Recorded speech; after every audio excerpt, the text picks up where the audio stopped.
নমস্কার বন্ধুরা, আমার নাম টুসি আর আপনারা দেখছেন টিমিক্স চ্যানেল। তো আজকের রেসিপি হচ্ছে চিকেন পকোড়া। তো শুরু করি।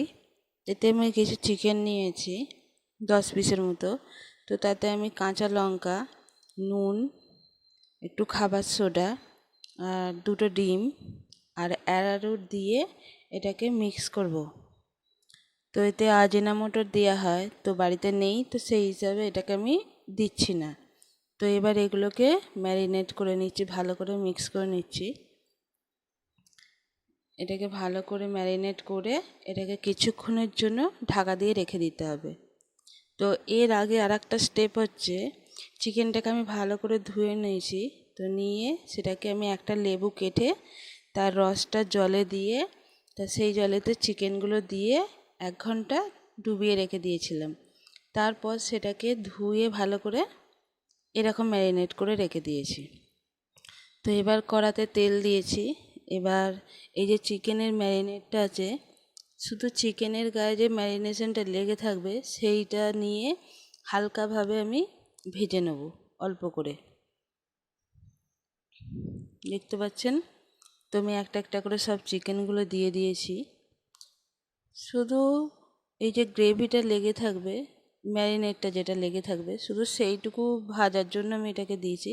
এটাকে এখন ভালো করে ভাজবো না, প্রথমবারটা হালকাভাবে ভেজে নিয়ে এবার এগুলোকে আমি তুলে নেব।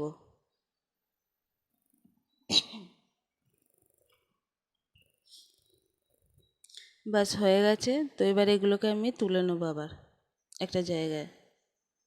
তো এই যে বাকি যে ম্যারিনেটটা ছিল তাতে আবার এগুলোকে ভালো করে মাখিয়ে নিয়ে এবার আমি এগুলোকে কম কম করে দিয়ে ভালো করে ভেজে নেব। তোমার সব ভালো করে মাখানো হয়ে গেছে। তো এবার এগুলোকে আমি অল্প অল্প করে কিছু কম কম করে দিয়ে এগুলো আমি ভালো করে ভেজে নেব। এটাকে 3বার ভাজে, তো আমি 2বারেতেই ভালো করে ভাজা হয়ে যাবে বলে আমি ম্যারিনেটটা কম করেছি। নাহলে ম্যারিনেশনটা আরও একটু বেশি করতে হয়, একটা একটা দিয়ে ভালো করে ডুবিয়ে তারপরে ওটাকে ভাজতে হয়। তো আমার 2বারে হয়ে যাবে সেই রকম ম্যারিনেট আছে বলে আমি আর একসঙ্গে সব মাখিয়ে নিই। এবার 5 পিস দিয়ে প্রথমে ভালো করে ভেজে নিচ্ছি।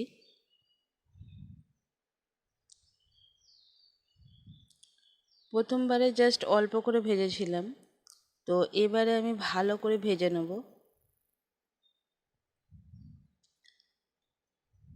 এটা আমার মেয়ে বানাচ্ছে, তো সেই হিসাবে আমি কোনটা কত টিস্পুন দিচ্ছি সেটা আমি বলতে পারছি না, আন্দাজ মতো দিয়েছি আমি সব কিছু।